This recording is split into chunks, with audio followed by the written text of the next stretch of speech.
naman ang pagputok ng Bulkang Kanlaon sabay pa sa masamang panahon, suspendido na ang klase sa ilang lugar sa bansa. Wala na pong pasok sa lahat ng antas sa buong probinsya ng Camarines Norte. Damay rin po dyan ang trabaho sa mga opisina ng gobyerno. Suspendido na rin sa lahat ng antas sa Del Galego sa Camarines Sur. Wala na rin pong pasok sa ilang bahagi ng Albay, kasama na riyan ang Daraga, Oras, Pulangi at Santo Domingo. Suspendido na rin po ang pasok sa Anini, Belison, Hamtic, San Remigio at Tobia Fournier sa Antique.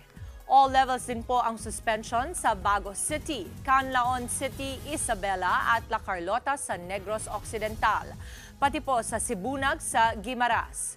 Hindi na rin po pinapapasok ang mga estudyante mula preschool hanggang senior high school sa Infanta at Lucban, Quezon at Sibalom sa Antique. Mga kapatid, Dimples Romana po, kumpletuhin ang inyong umaga ng mga kwentong puno ng inspirasyon. Salubungin po ang bawat araw ng may ngiti at pag-asa.